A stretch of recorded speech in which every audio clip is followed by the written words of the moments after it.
Alright everybody, so here I have written some rules or questions that you should kind of ask yourself each time you approach a rise table problem in this unit or acid-base rise table problem. And I will be doing questions 16 and 17. 17 will be a second video, but each time you approach one of these problems you should ask, is the acid or base, whichever you're dealing with, is it strong or weak? And we'll see that comparison between problems 16 and 17. And then the second thing is you should ask if is it mono or polyprotic. Polyprotic just means it has more than one proton or hydrogen that can be donated, and that can be diprotic or triprotic depending on how many specific hydrogens there are. And that only applies to acids, right? Because bases receive protons, they don't give them.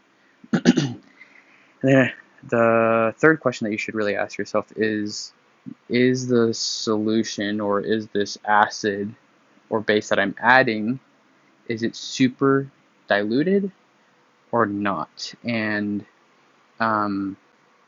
right here I've kind of written pretty much every scenario and where you can find those problems. So like lecture 10, slide number 18, that's on the lecture slides. Slide number 19, slide number 21, slide 25, and then over here recitation questions like 17 and 15. Now for myself, I made kind of made a table or made several examples in a row so that I knew what to do on one rise table problem and what not to do on another, so that you don't get mixed up, because there's going to be, by the end of this, 1, 2, 3, 4, 5, 6, 7, 8, probably more than 8 different ways that you can solve a rise table problem. You have to know how to approach that. So right here I made these references, and now you need to go in and make sure you are able to solve the problems and have examples that you can refer back to in solving recitations and whatnot. But for question 16, I'll go ahead and start solving this. Now, it says that we have phosphoric acid, and it's triprotic, meaning it has 1, 2, 3 protons that it can donate, and it ionizes in the following sequential steps, and it gives us the dissociation constant for each step, and then asks, what is the pH of a 0.2 molar solution? Okay, so what is the pH? It's just another way for asking what is the acid concentration, or the H3O plus hydronium ion concentration at equilibrium, and the pH is the negative log of that, right? So the pH, negative log, we can write it H plus or H3O plus, either way it's the same thing. And now I already wrote out the equation so that I can write my rise table a little bit faster. Now in these problems, we're not going to be dealing with them the same way that we deal with the common ion problem. There's a lot of similarities, especially when we get to a strong polyprotic acid, such as in number 17.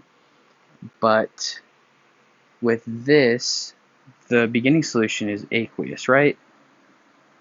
And then H2O is liquid, aqueous, aqueous. Now with the common ion problems, remember this first reactant was solid and it wasn't supposed to be included in the rise table problem, but because we're adding a solution of something, it's already aqueous, and it will be considered when we write out the equilibrium expression. So this says, what is the pH of a 0.2 molar phosphoric acid solution? So that's telling us that we start with 0.2 moles of H3PO4, and then this is just water, right? We don't include pure liquids in the equilibrium expression.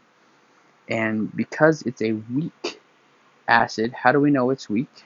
Well, we look at this dissociation constant, the Ka value, and 7.11 is that greater than or less than roughly 1. And why the number 1? Well, if we look at, I'm going to go over here to the formula sheet. If we look at our formula sheet, we see that here is our hydronium ion concentration. And that's really the distinguishing factor between whether something's strong or weak. It's pretty much if it's above 1, it's going to be a stronger acid. If the Ke value is below 1, it's going to be a weaker acid.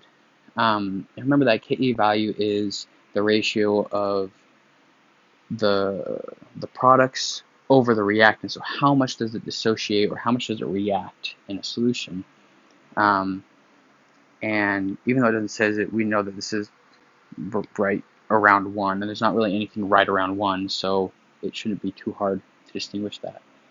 And now, back to whether this is strong or weak, we have to say, okay, is this bigger or smaller than 1? And we know that 10 to the negative third is quite a bit smaller than 1, and so that means it's a weak acid. And weak acids we treat like normal rice table problems. So we start with the initial concentration of the reactant acid on the left, and then we start with 0 moles of product on the right. Now this will change when we go down to question 17, so I just want you to keep that in mind and look for how it's different in the next video. So when we're solving these problems, because we are dealing with a weak acid, we only care about this first proton. For the rest of them, it doesn't even matter, because if we look at the Ka value, 10 to the negative 8, that's such a weak acid, and 10 to the negative 13th, that it just means that hardly any of that proton is going to come off, and that's actually going to be like a stronger base than it is an acid. So we don't even consider, when we're dealing with weak acids, we don't even consider the second or third proton. The first proton has a small enough Ka value, then we only deal with the first one. So our K value, we'll use that later, but we're only going to use 7.11 times 10 to the negative third. We are not going to like multiply them and get the overall K value. We only use that first one. So we know that with rice tables, we are going to lose X, and we're going to produce X on each of these. And at equilibrium will have 0.2 moles minus X, then we'll have X for each of these. Now we are going to be solving for this value, because the pH comes from the negative log of the hydronium or acid concentration, the acid product at equilibrium. And that's going to be the negative log of this value. So our Ka value, like we said, is 7.11 times 10 to the negative third equals, and now we just set up our equilibrium expression with our like x's and everything. So we're going to get x squared, because we have H2PO4 minus times H3O plus, and those are each represented by an x, and then we have 0.2 minus x. So now is when we're going to start doing just some simple arithmetic, and we're going to multiply this over here, 0.2 times 7.11, in order to get that value off the denominator. Now I already did this over here, so you go ahead and pause it and do the calculation, but your value is going to be 0.001422. 0.001422 minus 7.11 times 10 to the negative third x equals x squared.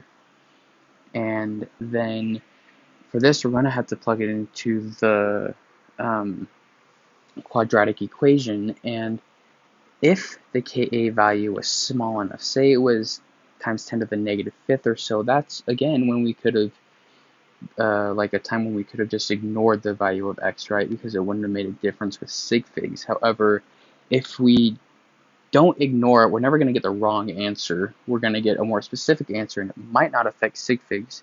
And in this case, 10 to the negative third isn't a big enough difference from 0.2 moles for me to ignore it, and I'd rather only have to solve it once, so I'm just going to include x. And so remember, at this point, we get everything onto one side, and that'll tell us what our A, B, and C values are for the quadratic formula. So I'm going to get 0 equals x squared plus 7.11 times 10 to the negative third x minus 0.001422. And remember, this is your a, so equals 1. B equals that value. C equals this value. Remember, it is negative. When you plug it into your quadratic formula, do not forget that this is a negative 0.001422 because it's quite common to just see, oh, minus that value, and then you put a positive value into the quadratic formula. So I already plugged this in earlier. You go ahead, practice plugging it in. Don't just skip this step. You need to be able to do this every single time, especially if you're not using a calculator where you have the quadratic formula programmed into the calculator. So you're going to get some like negative number or something weird, and then the other value you're going to get is going to be 0.03432, 0.03432 equals x, and that is going to go in to there, and that is going to be, and remember that's molar when we put it up into this equilibrium value for the hydronium ion concentration. And the question again asks for what is the pH. So that's going to be negative log of our hydronium ion concentration, 0.03432, and that is going to equal 1.465. 1.465 pH. So what would that be with sig figs? Well, let's look here. Our smallest value given is 2 sig figs. So roughly 1.5 pH. And let me know if you guys have any other questions or are confused about this at all. But go ahead and move on to question number 17.